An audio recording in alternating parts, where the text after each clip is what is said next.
নেপালের বর্তমান পরিস্থিতির সাক্ষী রইল মুর্শিদাবাদের ফারাক্কা ব্লকের পলাশী গ্রামের বাসিন্দা সত্যেন ঘোষ। সত্যেন ঘোষ পেশায় একজন গাড়ি চালক। ফারাক্কা ব্যারেজ আবাসন থেকে দুই ভাইকে চোখের চিকিৎসা করানোর জন্য নেপালে নিয়ে গিয়েছিল। 2 দিন আগে নেপালের ভিতরে প্রবেশ করে। তার চোখের সামনে দেখে নেপালের উত্তাপ পরিস্থিতি এবং তাদেরকে নিয়ে এগিয়ে আসছে লোকজন। সেই সময় পরিস্থিতি খারাপ বুঝে গাড়ি চালক সত্যেন ঘোষ গাড়ি ঘুরিয়ে আবারও ভারতের দিকে ফিরে আসে। তারপর ওই দুই ভাই শিলিগুড়িতে নেমে যায়। গতকাল রাতে ফারাক্কার পরে ফিরে আসে গাড়ি চালক সত্যেন ঘোষ। আছে মানে খুব ভালো না, আমরা নিজে নিজে খুব গিয়ে দেখেছি তো, এরকম যে খুব একটা ভালো অবস্থা। কবে গেছিলেন বলে? গত 2 দিন আগে গেছি। কি করতে গেছিলেন? আমি ব্যারেজ থেকে, আমি গাড়ি চালক তো, ব্যারেজ থেকে দুটো পেশেন্টকে নিয়ে গেছিলাম, দুই ভাইকে। তো এক ভাই দেখাবে, আরেক ভাই তো একজন লাগবে, ওরা দুই ভাই মিলে গেছে। কি চিকিৎসা করছে? চিকিৎসা বলতে চোখের ডাক্তার থাকা।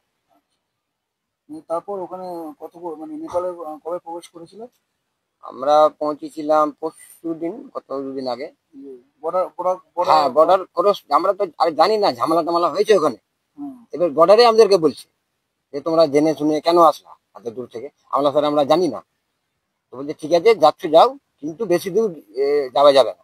কি পরিস্থিতি দেখলো? পরিস্থিতি দেখলাম মানে আমাদেরকে যখন পারমিশন দিল, আমাদের ভারত থেকে পারমিশন দিল, নেপাল পারমিশন দিল, যে ওরাও মানে বারণ করেছিল।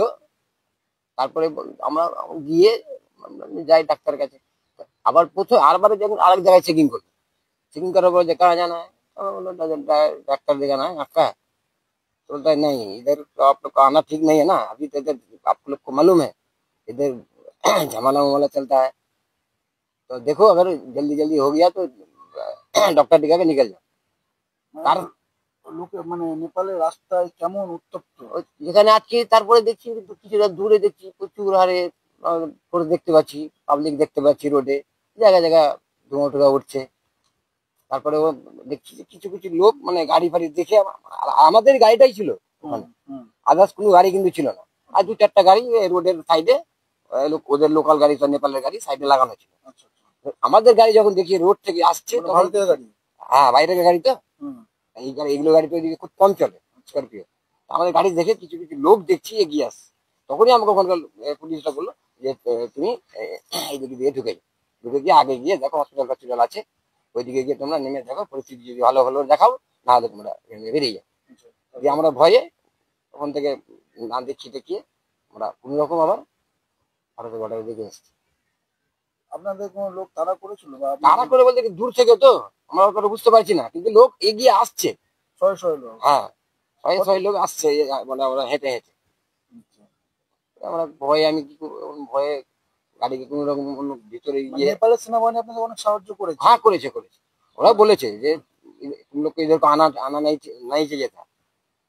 আমরা ওদের ভাষা তো অত সব বুঝতে পারি না, কিছু হিন্দি বলে, বলে। নেপালের সেনাবাহিনীরা আপনাদের মানে যা সুরক্ষিত আপনাদের। হ্যাঁ, সেটাও বলেছে যে পরিস্থিতি ভালো নাই, তোমরা চলে যাও, পরিস্থিতি যখন ভালো হবে তখন ডাক্তারের কাছে আসে।